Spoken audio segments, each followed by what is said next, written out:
Guys, it is so hot today.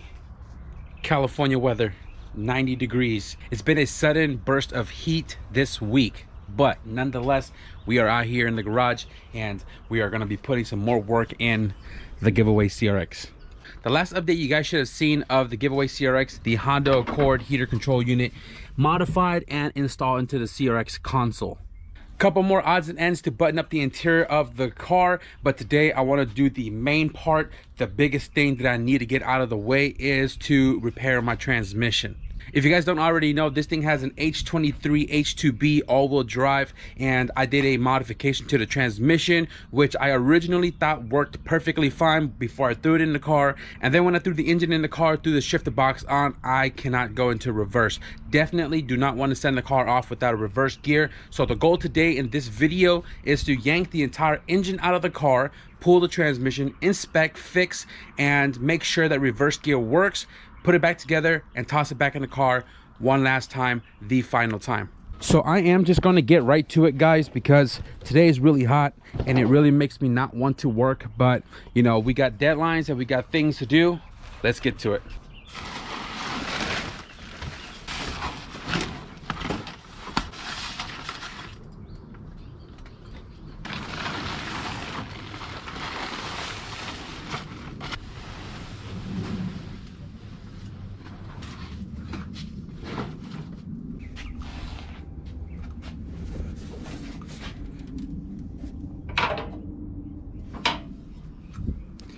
Magic. The beautiful part I love about tucked engine bay is that there's not a lot of things in the way, so this entire engine should come out with a breeze. I mean, aside from taking off like the turbo, the manifold, and you know, the traction bar and the stuff that are attached. But when I did all of this, there's no fluid, so there's no draining needed, and the transmission also doesn't have fluid, so should be pretty easy to do today. I'm hoping to get this thing back in today instead of riding the video out till tomorrow and all that. Enough jibber jabber. Quote it, Taylor Ray. Let's get to work.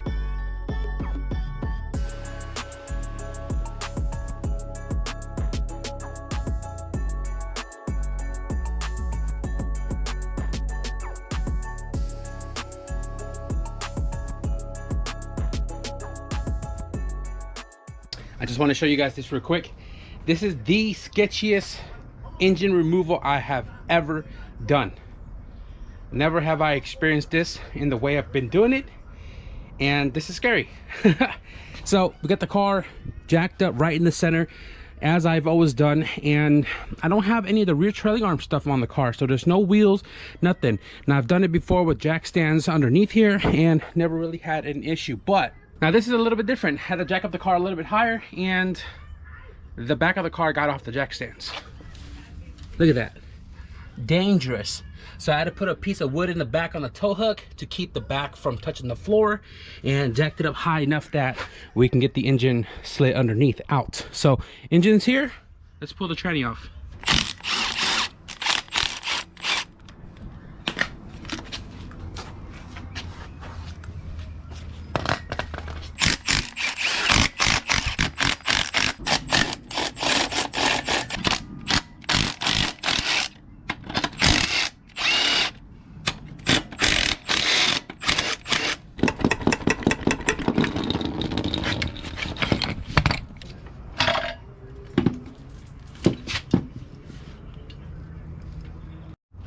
So we have the transmission here on the table, guys, and the reason why I pulled the transmission apart is because I did an LS 5th gear in this a long time ago as a spare transmission, and then I decided I want to go all-wheel drive, and the only spare transmission I had was this, so I threw it in the car and then realized that reverse doesn't work. So let me click it for you guys real quick to show you what I'm talking about. I'm almost certain that I checked this before, and I'm not entirely sure why I thought it was working before.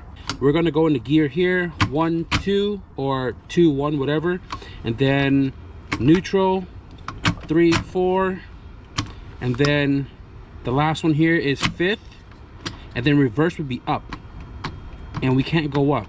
So when you do the LS 5th gear in the CRV transmission, you have to modify the shift fork in order to fit the bigger gear, and I did just that, but I think I might have not shaved it enough where I don't know, it's not shifting up and down like it should, but then the case wouldn't close. But the only way to really figure out what's going on is to open it up, and that's why the transmission is out. So I'm just gonna go ahead and take off all the 12s here, these Allen heads right here. I already took the 12 underneath the case, and let's plop this thing off. All right, so something interesting here. First, second shifts like it should, right? First, second, third, fourth, like it should.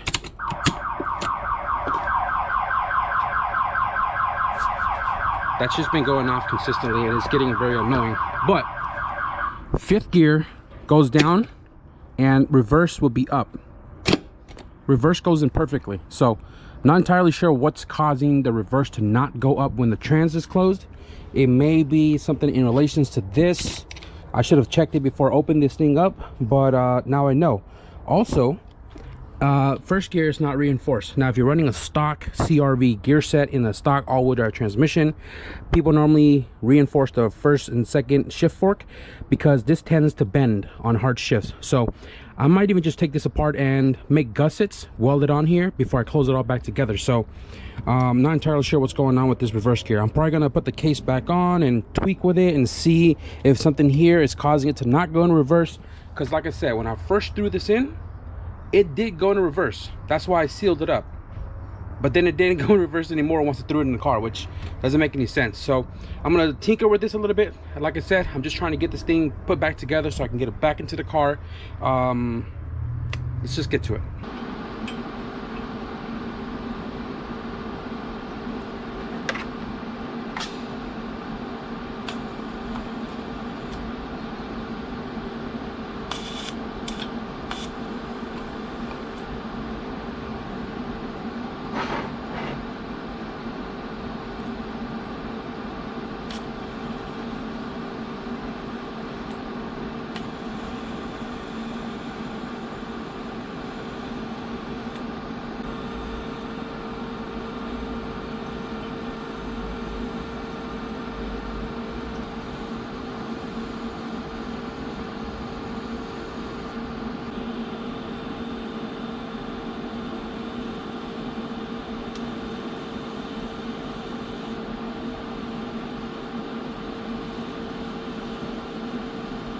I got 1 and 2 shift fork reinforced right here. I didn't fully weld it this time around because I didn't want to warp this shaft and the fork itself. So I got about 5-6 welds on each of the gussets. 1 2 3 4 5 6 on both sides, 12 total. So that's more than enough to hold that gusset in place. So all I'm going to do right now is I'm just going to assemble this all back together. I already cleaned the case. I'm going to slap it on, try to figure out why it wouldn't go in reverse.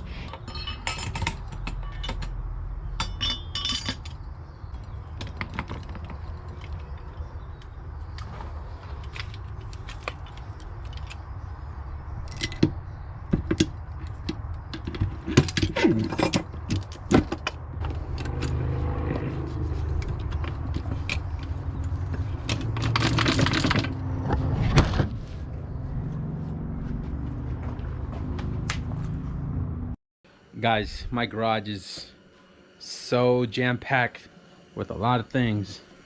Barely even have a walk space.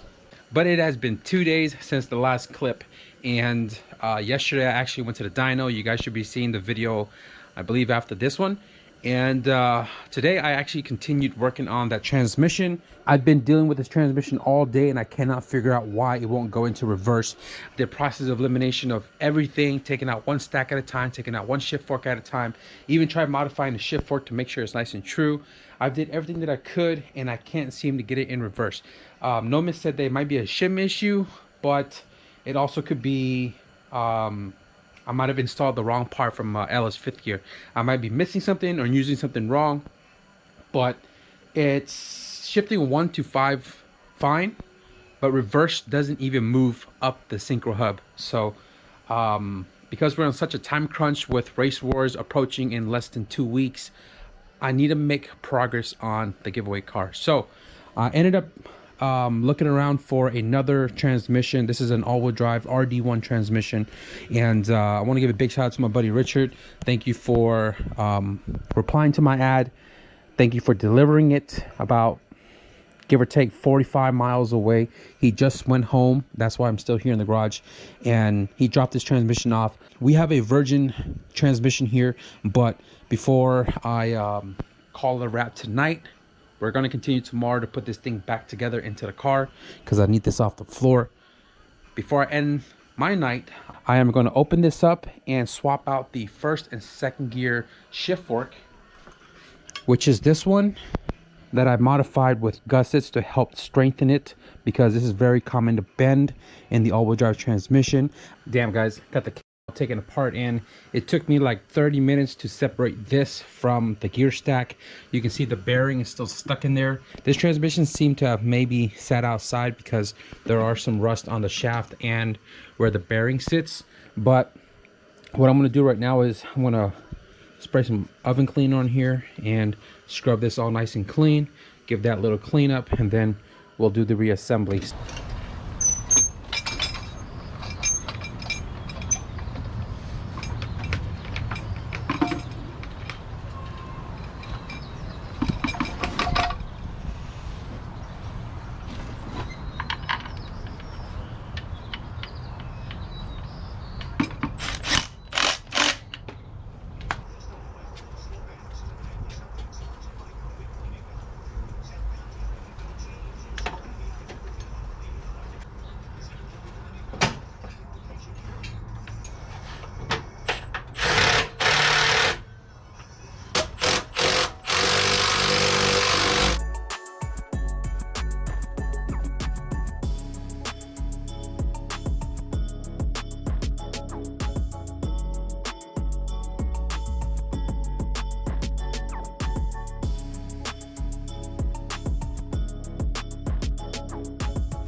Hey guys, so we got the engine finally put back into the car after 3 days and 4 days, because the day that we took off to go tune the wagon. But we got the engine finally back in the car, and we have not everything reinstalled, but we have all the motor mounts, the alternator, the harness, and everything all ran back on the car. There's still a lot of things we need to button up here, like all of the fuel system stuff, because I don't want to connect all of this stuff then have to take it back out. Hopefully in the next couple of days we're going to do the fuel cell so we can run all the lines permanently instead of having to do it multiple times.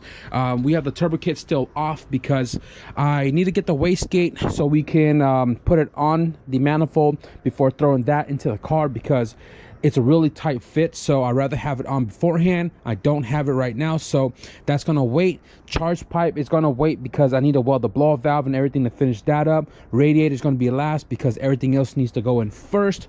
And starter, we still have to clean up the starter, find my bracket, and then connect all of that together.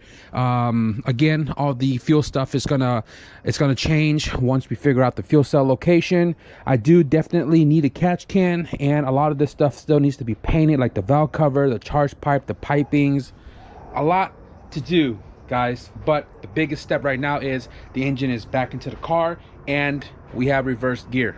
Race Wars is on April 23rd and 24th. I'm going to be at the S1 booth, and I literally have less than 2 weeks to build this entire car, guys. Look at this thing. No windshield, no rear end, no all-wheel drive components. Engine is still needing a lot of things to be finished.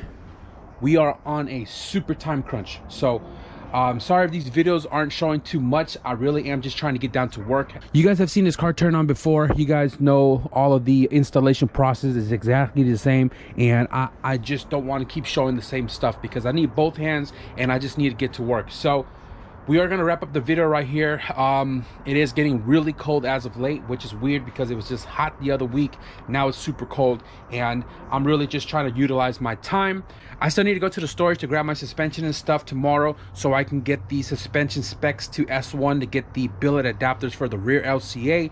And tonight I have to order a ton of stuff. I don't have tow kits, camera kits, LCAs, just a whole bunch of stuff I need, fuel lines and all that. So I really need to jot everything down and start buying things, because like I said, we're less than 2 weeks out and I literally have to build an entire car. So I am going to wrap up the video right here, guys. The engine is back in the car. That's all we wanted to do, even though it took a little bit longer and a bunch of other events that happened in between, but we got it done. We're stepping in the right direction. Progress is better than no progress. So if you guys enjoyed today's video, be sure to leave a thumbs up. And if you guys want to stick around for the venture and see this car finish and show at the S1 booth at Race Wars, be sure to hit the subscribe button. But with that being said, thank you guys for watching, and I'll see you guys in the next video. Peace.